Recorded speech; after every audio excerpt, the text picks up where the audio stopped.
जी नाज़रीन, अॼु ईद जो ॿियो ॾींहुं आहे ऐं थरपारकर जा जेके समूरा शहर आहिनि उहे ईद जे ॿिए ॾींहुं बि वीरान बणियल आहिनि। यकीनन जेका थर जी 18 लख आबादी आहे उहो ईद जी ख़ुशियुनि में जेका शरीक न थी सघी। उनजे करे लखनि जे तइदाद में जेके ग़रीब जेके मारू माण्हू आहिनि ईद वारी ख़ुशियुनि खां महरूम आहिनि। कल्ह जेका ईद वारो ॾींहुं गुज़रियो उते असां ॾिठोसीं त सॼे ज़िले में आमतौर ते ग़रीब जेके ख़ानदान आहिनि उन्हनि जे घरनि जा चुल्ह उहे विसामियल हुआ। असां समूरी सूरत हाल जे हवाले सां ॻाल्हि ॿोल कंदासीं। हितां जा जेका रहवासी आहिनि, हितां जा जेके ग़रीब पोरे तबिको आहे, पुछंदासीं त उन्हनि ईद कीअं कई ऐं लॉकडाउन वारी सूरत हाल में उन्हनि ईद ते कहिड़ियूं ख़ुशियूं कयूं न कयूं, छा सूरत हाल आहे, अचो त उन्हनि सां ॻाल्हि ॿोल कयूं। अॻे शहर खुलियल हूंदो, असां मज़ूरी कंदा हुआसीं, रागे जी मिटी जी मज़ूरी कंदा हुआसीं। हींअर शहर बंदि आहे लॉकडाउन जे करे।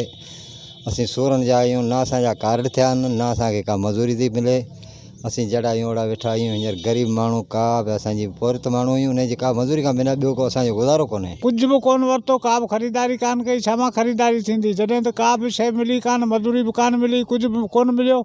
ऐं हुकूमत जे तरफ़ां बि चंद माण्हुनि मख़सूस माण्हुनि खे इमदाद मिली वई, बाक़ी ग़रीबनि खे सभु नज़रअंदाज़ कया विया आहिनि। 2 महीना लॉकडाउन थी विया आहिनि।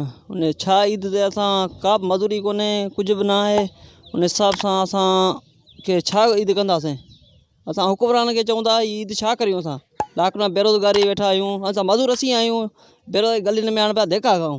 चौपाए माल ते जेको गुज़र सफ़र हो उन ई मंझि हींअर जेके लॉकडाउन जे करे काफ़ी अरसे खां जेको आहिनि पिड़ियूं बंदि आहिनि।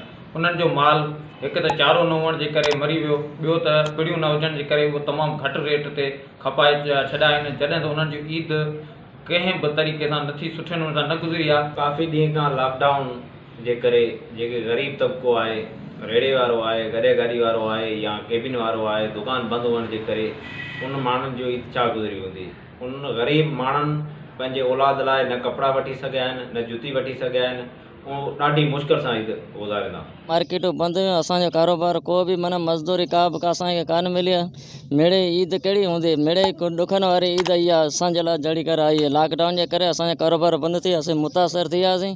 असीं ई सूरनि जी जहिड़ी असीं ॾिठो ई कोन, चंड ई रमज़ान जो कोन ॾिठो। थरवासी आहिनि, ग़रीब जेके पोरित ख़ानदान आहिनि, उन्हनि जी ॻाल्हि ॿोल ॿुधी उहे ई चवनि पिया त ईद जूं जेके ख़ुशियूं आहिनि उन्हनि में असां शामिल ई न आहियूं थी सघिया। लॉकडाउन हुयो, 2 महीननि खां जेके असां शहर समूरा बंदि हुया, उहो जेको ग़रीब तबिको हुयो उहो बेरोज़गार हुयो। गाज़ी बजीर, अवामी आवाज़ TV न्यूज़, थरपारकर। विज़िट कयो अवामी आवाज़ मीडिया ग्रुप जी वेबसाइट awamiawaz.pk।